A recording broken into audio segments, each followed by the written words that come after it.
Selamat siang Ibu, perkenalkan nama saya Kermit Laung. Dan saya Lisda Panggi. Di sini kami akan membawakan materi pertemuan ke-12 tentang hewan dan lingkungannya. Yang pertama, anatomi hewan. Anatomi atau ilmu tarsis adalah ilmu yang mempelajari struktur dan fungsi bagian makhluk hidup. Istilah anatomi digunakan untuk ilmu tentang struktur manusia dan hewan. Sejarah anatomi berasal dari hasil perkembangan dan pemahaman struktur dan bagian makhluk hidup. Anatomi sendiri telah ditelusuri dan dipelajari sejak zaman prasejarah. Metode-metode yang digunakan dalam ilmu anatomi juga berkembang, dimulai dari pembedaan kadaver dan karkas hingga teknik pencitraan medis pada abad ke-20. Anatomi hewan dibagi menjadi dua, yaitu anatomi vertebrata dan anatomi invertebrata. Yang pertama, anatomi vertebrata atau hewan yang bertulang belakang. Semua vertebrata memiliki penampakan tubuh dasar yang serupa dan pada beberapa titik dalam siklus hidupnya. Mereka memiliki karakteristik kordata utama yakni notochorda berupa batang kaku, tabung neuron berongga di bagian punggung dan berisi bahan saraf, lingkungan faringeal, dan sebuah ekor di belakang anus. Karakteristik spesifik dari vertebrata adalah kolumna vertebrata yang terbentuk melalui pengembangan tulang belakang secara berseri dan tersegmentasi.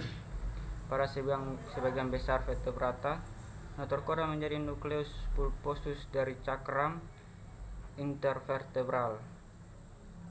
Namun beberapa vertebrata lain seperti ikan sturgeon dan coelacanth mempertahankan notochorda hingga dewasa. Yang kedua, anatomi invertebrata atau hewan yang tidak bertulang belakang. Invertebrata merupakan organisme yang sangat beragam, mulai dari eukariota, uniseluler paling sederhana seperti gurita, lobster, dan capung. Sekitar 95% dari spesies hewan merupakan invertebrata. Menurut definisi, tidak satu pun dari makhluk ini yang memiliki tulang belakang. Sel yang dimiliki oleh protozoa uniseluler memiliki struktur dasar yang sama dengan sel hewan multiseluler. Tetapi beberapa bagian sel uniseluler terspesialisasi untuk menjalankan fungsi yang setara dengan jaringan dan organ. Pergerakan sel sering difasilitasi oleh silia atau flagella, atau sel dapat bergerak melalui pseudopodia. Makanan dapat dikumpulkan dengan fagositosis. Kebutuhan energi dapat ditopang oleh endoskeleton atau exoskeleton. Beberapa protozoa dapat membentuk koloni multiseluler. Yang kedua, famili hewan yang akan dibawakan oleh Lisda Panggi. Famili hewan dibagi menjadi 8, yaitu domain, kingdom, phylum, atau dision. Yang pertama, domain. Domain adalah tingkat teratas dalam sistem klasifikasi makhluk hidup. Dalam sebuah domain terdapat jumlah makhluk hidup yang paling banyak karena takson ini memang berada di tingkat atas sehingga klasifikasinya juga paling luas. Yang kedua, kingdom. Kingdom adalah tingkatan yang merupakan pecahan dari domain yang terdiri atas 5 klasifikasi. Yang pertama, animalia, yaitu seluruh hewan multiseluler. Yang kedua, fungsi termasuk keluar lumut, jamur, dan ragi. Yang ketiga, monera atau prakariot, termasuk keluarga bakteri dan alga biru hijau. Yang keempat, platai, yaitu seluruh tanaman. Yang kelima, protistan, termasuk amboet, chlorella, dan plasmodium. Yang ketiga, phylum atau disio. Phylum adalah tingkatan klasifikasi makhluk hidup setelah kingdom atau hewan, sedangkan untuk tanaman adalah vision. Dalam takson ini, pengklasifikasinya digunakan berdasarkan ciri-ciri umum yang sama. Yang keempat, kelas. Pada tingkatan kelas, makhluk hidup diklasifikasikan pula berdasarkan berdasarkan kemiripan. Hanya saja proses klasifikasinya dilakukan dengan lebih mendetail dibandingkan dengan playing atau division. Yang kelima, orgo. Orgo merupakan pengelompokan bagi hewan dan tanaman yang lebih spesifik lagi. Beberapa contoh orgo adalah karnivora, primata, tanaman berbunga, dan hewan penggerak. Yang keenam, famili. Taksofamili atau famili bisa diibaratkan seperti mengelompokkan kamu dan orang-orang yang kamu sebut sebagai keluarga. Artinya kamu dan saudara-saudaramu boleh jadi berbeda, tapi ada cukup kemiripan yang membuat kalian bisa tersebut keluarga yang sama. Yang ketujuh, genus. Genus adalah bagian pertama dari nama ilmiah makhluk hidup yang menggunakan nama ilmiah. Contohnya nama ilmiah singa adalah Phera leo, dan nama ilmiah harimau adalah Panthera tigris. Dengan begitu Panthera adalah genusnya. Yang delapan, spesies. Spesies adalah tingkatan terakhir dan paling spesifik dalam sistem klasifikasi makhluk hidup.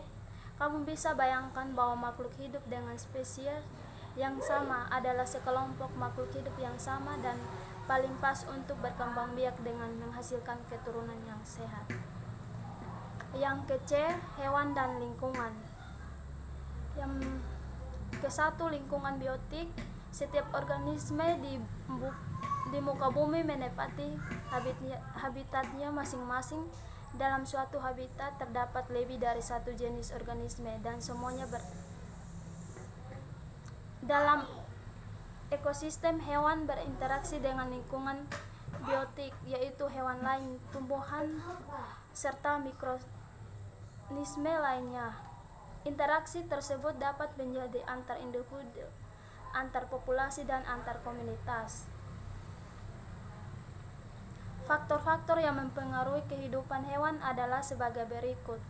A. Komunitas adalah beberapa jenis organisme yang merupakan bagian dari jenis ekologis tentu yang disebut ekosistem unik ekologis.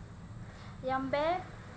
Ekosistem adalah suatu unit lingkungan hidup yang di dalamnya terdapat hubungan yang fungsional antara sesama makhluk hidup dan antar makhluk hidup dengan komponen lingkungan abiotik. Yang C. Produsen terdiri dari organisme autotrof, yaitu organisme yang dapat menyusun bahan organik dari bahan organik sebagai bahan makanannya. Yang ke-D. Konsumen adalah komponen biotik yang terdiri dari organisme heterotrof, yaitu organisme yang tidak dapat dimanfaatkan energi secara langsung untuk memenuhi kebutuhan energinya. Yang E. Herbivora, yaitu hewan pemakan tumbuhan. Yang F. Karnivora, yaitu hewan pemakan hewan lain. Yang G. Omnivora, yaitu hewan pemakan segalanya. Yang H. Detritivora adalah organisme yang berperan sebagai pengurai seperti bakteri.